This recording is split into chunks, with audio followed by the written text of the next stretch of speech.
like, yo, in order to get a studio and like how I want it to look and all this stuff, I want it to be professional as possible.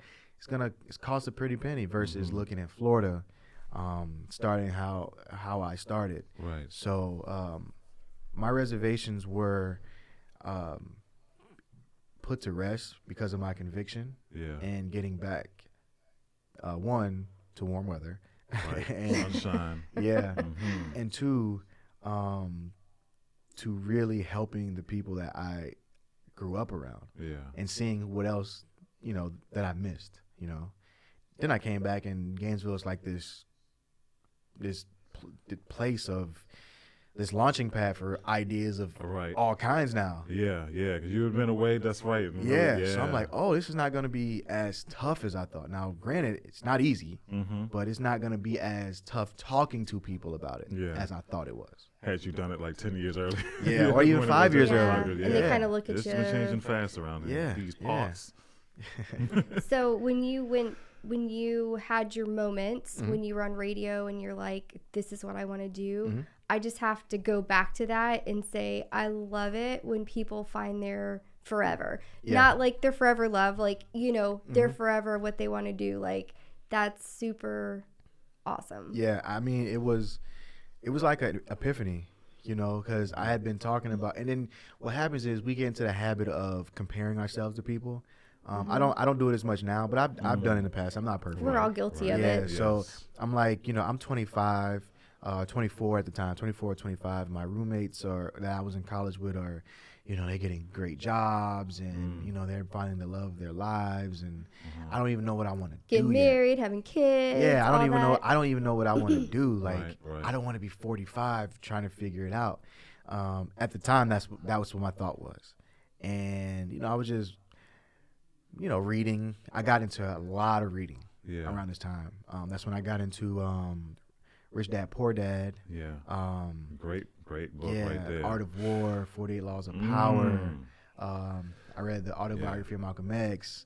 I just got into just reading because I had a lot of time on my hands. You was building some knowledge. So I just was like, maybe if I just dive into books, something will, spark. Yeah. And from that, the real estate thing came, and then it just, I just let my passion take me to where it was going to take me, no matter what anybody else said. And if I fall, I fall, but at least I fall knowing that the what if was not a what if. Right. If that makes sense. That you tried. Right. Yeah. And it's been pretty fun ride so far. Yeah. Now I got a feeling that though that even if you fall, you're already gonna get back up. Yeah. Though. Like, yes. but that's the thing though, because I've spent times where I've had to like sleep in my car. I spent times where I've had nothing. Yeah. So when you've had nothing, you're not afraid to go back to nothing. Right. So I operate with I don't have anything to lose. So that gives me a different kind of fearlessness. Right. Than I would say a person who was handed everything. Not to say like something's wrong with that, because I aim to do that for my child. Yeah. But at the end of the day, people ask me all the time, what happens if this don't happen? Whatever. Yeah. I came up with this. I can come up with something else. Right on. So that kind of just gives me the bravery, I guess, the courage to just do whatever and let the chips fall where they may. Because I think about the person who invented Google, like, or the internet. Like, somebody told him he was crazy, or her. Right. Somebody told Bill Gates he was crazy. Somebody told Gary Vaynerchuk he was crazy, and Jeff Bezos and all these people. Like, yo, this is not gonna work. Even with them having capital behind them and all that stuff. Steve Jobs and Dr. Dre and Jimmy Iovine, like, so somebody telling me this is crazy is perfect. If it's crazy, that means it's different. Gary Vee talks a lot about that, actually, about how not to listen to other people. Yeah. I do listen to other people, because and I'll tell you why. Because if I tell you something and it doesn't make you go like, it's not powerful enough. You know what I mean? Yes. When I told somebody I was gonna do 2 gays in a straight, they was like, "What?" Yeah. So now I was like, "Ooh, this is good." And I've learned that I have a knack for putting the right people in the right room. And I just kind of let nature take its course. Right. You know, right. and then I kind of, what I've learned, you know, from the professionalism and structuring of podcasting or media in general, I just take that and just put it to the free flowing content, you know? So I listen to people in that sense. I don't, if somebody tells me it's crazy, that's a good thing to me. Right. People told me moving back down here was crazy. People have told me doing the kind of podcast I do now is crazy, and the ideas I have are crazy, and you know, they telling me certain things can't be accomplished in Gainesville. So I'm like, all right, well, we'll see when you buy a ticket. Yeah. So, and I know that's going to be a topic we're going to get into next. So we're going to take a little bit of a break in the production right quick just to make sure we're good. Camera, storage, battery, and all that good stuff. Say salute to the IG Live people. What's going on IG Live? I don't think I've gone live on IG before. Really? I thought never. you did. No, I just do stories.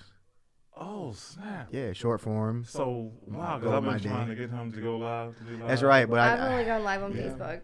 That's right. Yeah. What's going on? So, the ADHD podcast. What's up, cuz? Jay Kelly, salute. I need a track for this podcast. Okay, so the ADHD show is a podcast that I do, and I call it show because it won't just be a podcast. It started as a vlog, the ADHD vlog, and the reason I named it ADHD was my life in high definition. Yeah, so but I didn't feel like vlogging because certain things I feel like in order to have a good vlog, you got to have a 24-hour cameraman, right? Or you yourself have to be 24-hour cameraman, and there have been times that takes some commitment, man. Yeah, and I forget. I forget. I'm not a cameraman, not at all. So I forget to be a cameraman. Yeah. Dang it, that would have been great. Yeah. So I just let it go to the side. But I put the idea in the back of my head. And when I was thinking about a podcast to do, I thought about it in the sense of a radio show. Right. So the ADHD show is, essentially a podcast, but it's a radio show that streams like a podcast. So what I heard when I moved back down here was the radio this, and the radio can't play this, and the radio can't play that. And how do I get my song? Especially when I got a job working for the radio. Right. Everybody's passing me music. Get my music on the radio. That's not how radio works. Radio is reactive, not proactive. So I wanted to create a proactive show for, I can't get your song on the radio because that's not how radio works. It's an old hustle, too. Right? Yeah. But what I can do is I have a podcast I do. Give your music to the DJ. I don't take the music for the show. I have a DJ. I have a DJ and I have a co-host, a very beautiful friend of mine. Her name is Nikki, and I have a co-host that's a DJ. His name is DJ Status. Right. Yes, I've seen that. So he does that for a living. Yeah. Don't send me the music. I firmly believe in letting people do what they do, and that brings the more value to what you have going on as a whole. So I have way too much to do with editing and engineering and make sure it's up on the platform and marketing strategies and all that. Don't send me the music, send the music to the DJ. Yeah. But here's a show where we talk about pop culture. We talk about a topic of the day. So for instance, last episode was, somebody gave me the question right on the spot, Fresh Prince of Martin. You know what I mean? Oh, yeah. That turned into our topic of the day. Then we have a Floridian slang word of the day. What was the last one? Put us on the side. Yeah, I gotta hear this. What was the last one? Something that pops out, stands out. I know we did JIT, which means, you know what JIT means? JIT? Yeah, it means like you're calling somebody younger than younger than you, like a son or almost a kid. Like Yeah. Really? Yeah. A JIT? A little JIT, yeah. Oh. So I would think it meant legit. Too legit. That's why we do it, because it's a podcast and not a radio show. People in Australia are going to hear this. You know, people in Texas can hear this. People in California can hear this. So it's giving them a slice of our, Floridian flow Right. And it's not just us being crazy in the news. Right. That's right. Yeah. You know, because we have Florida, So have y'all done y'all yet? No. No. That's a good one. I might take that. Yeah. I might use that. Yeah. So we talk about pop culture. We talk about topic of the day. We talk about the Floridian slang word of the day.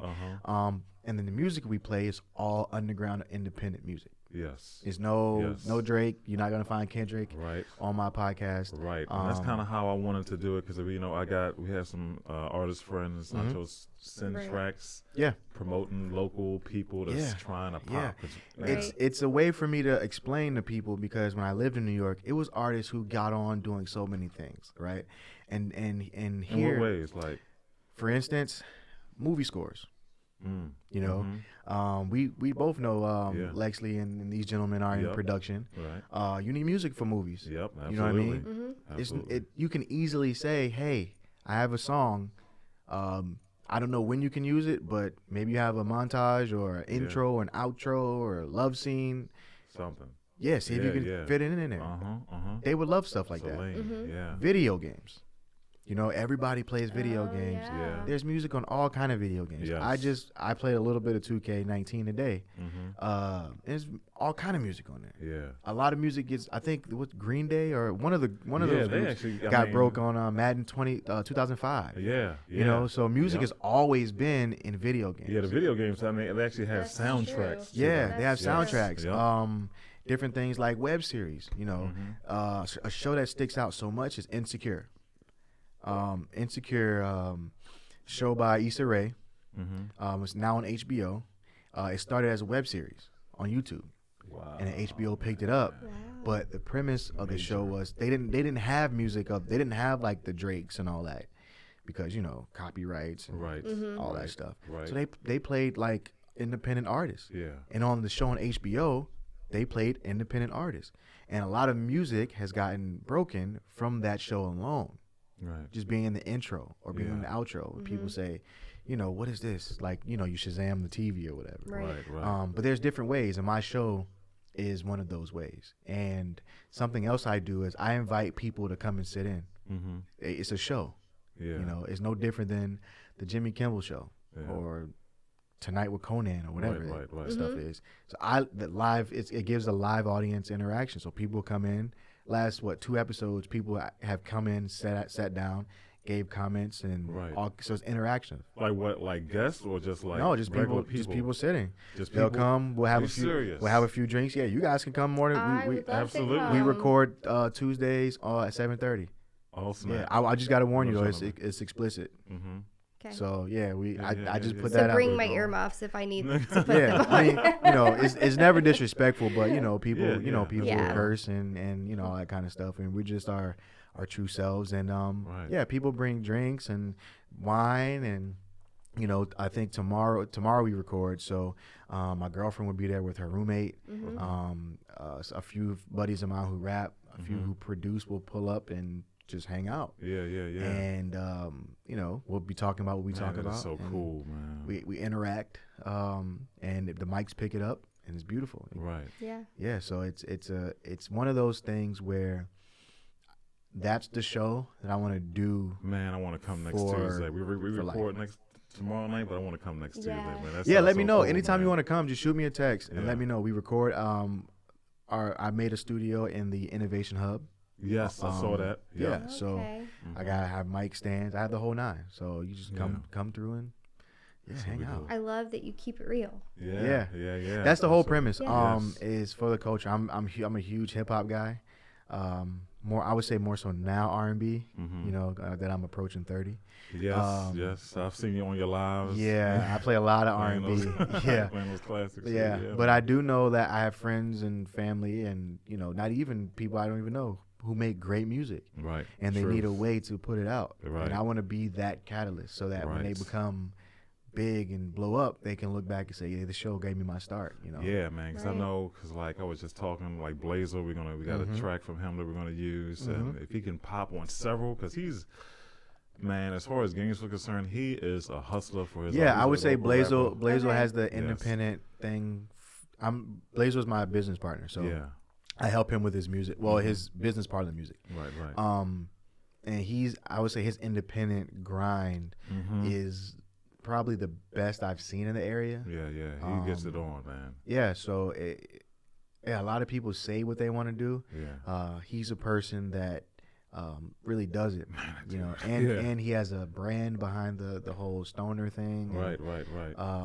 You know, he has his Money and Morals merchandise and all that kind of stuff. Had to restart. So, paused. Yeah, it's pretty, you know, it's pretty fun when you see people come and like say, yo, this is like what this is, because I can only show so much on a story, right? You know, on an Instagram story or whatever. Episodes like the web, we're gonna put it on YouTube also. That hasn't been put out yet, right. So it's you're just watching me say all this stuff, but when you come see it, it's like, yo, this is cool. Yeah. This is different. You know, that's why I wanted to invite people. I didn't want to just be one of those shows where it's like, give the music, we'll play it, help do this. I want to be interactive because this is going to be the catalyst for the events and to create an underground culture like the Atlanta. You know what I mean? How Atlanta does with their music, how New York does with their music, how California does with their music. And how do they do it for the people watching out there that you're trying to incorporate that and get Gainesville people to? Well, there's been times where me personally, I've seen it where I've been in Atlanta and I've been in the studio, or I've been in New York and been in the studio, and you will see, say for instance, the Migos before they were the Migos in the same studio, with the 21 Savage, right, with a Lil Uzi. And then somebody will poke their head out and be like, yo, what's that? Like, you want to hop on this song? And it's like all this going on. New York is great for that. They strayed away from it for a while, but they gotten back to it. Like, where people be recording in like this big building with a bunch of studios, and they'll just peep their heads out. 2 Chainz and T.I. have done it, and Rick Ross, and like, so these people and art singers and all this stuff. Like, some of the best music is made just on a whim because you just happen to be at the same place, same time. Wow. People like Pharrell walks by and hears you rapping like, yo, I got this beat that would be great for you. Come down the hall real quick. So you go down the hall and he has, Blurred Lines for Robin Thicke. You know what I mean? Right. Those kind of things. So I want to build that here. I'm going to build that here. Yeah. To where I like that. I'm going to build that. So to where people are in the same room and they say, yo, I'm working on this. You'd be great for this. Because what I found out was that a lot of people have that I've talked to, because I don't mind talking about this with anybody. Right. But I've found out that I've talked to this person about something, about a project they want to do, and I've talked about a project this person wants to do. Right. And they need to work with each other. Right. They don't know they need to work with each other. Right. So I introduced them to each other, and now they work together. I want to create that all the time. That's cool. So yeah, I want to make sure that we do that, and that's where the events come in. Right, and like, let's talk about the events, because I remember you saying, because you just recently said it on one of your stories. Yeah, it's like you asked because you told people, it was like, you saying that there's nothing for us in Gainesville, there's nothing to do. Yeah, so me and 2 friends of mine, New Year's Eve, we threw a New Year's Eve party together.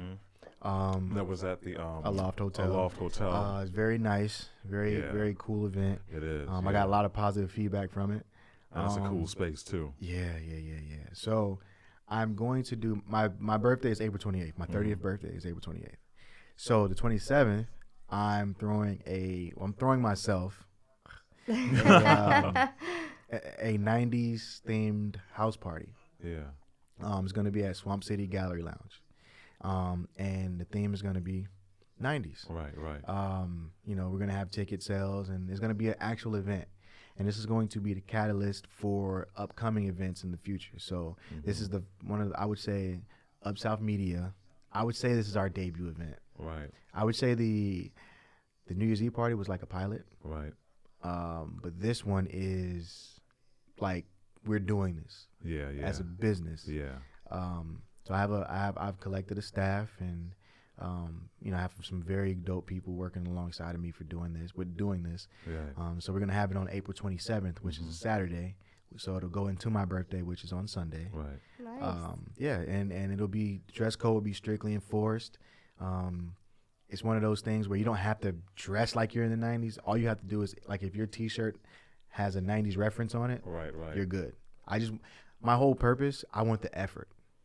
You know what I mean? Because it would be 21 and up. So I know many 21-year-olds can't afford to buy a new outfit. Yeah, but they may have a Power Ranger shirt. Exactly. Or you can go to Walmart and get a Mario shirt. Yes. You're good. You're good to go. You know, I just want the effort, because I've heard a lot of people say there's not enough to do in Gainesville. There's not a lot to do in Gainesville. Here you go. Yeah. You know, and it's not going to be the only one. You know, we have a couple of them lined up. I'm not going to speak on them yet because I want the ink to dry. That's right. That's right. But, yeah, we want to do something and not just say something. So, yeah, April 27th, Swamp City Gallery Lounge. Yeah, 90s themed house party, because, you know, Swamp City is essentially a business out of house. Yes. It's going to be open bar. So your ticket, you know, when we do ticket sales, you'll get open bar. Yeah. We're gonna do, like, you know, instead of like the, you know, the sticky bands. Oh yeah. We're gonna do slap bracelets. That's from really the 90s. You know, we're gonna have posters. We're gonna have, you know, a backdrop that you can take pictures from. We're gonna have video games. We're gonna have a Nintendo 64. You know, we're gonna have Jenga. It's gonna be a very good time. We're gonna play nothing but 90s music. None of the new stuff. Nothing outside of the 90s. Right. From 90 to 99 and all points in between. Era of hip-hop. we're gonna play it. That's it. Yeah, that's gonna be cool. It's gonna be from 10 to 2. Yeah, that's a lot of good music. Yeah, so love that decade, love the 90s. Yes. Yeah, so it's gonna be a good time. I'm really excited. Yeah. Yeah. So I felt like this is a good way to approach 30. Yeah. So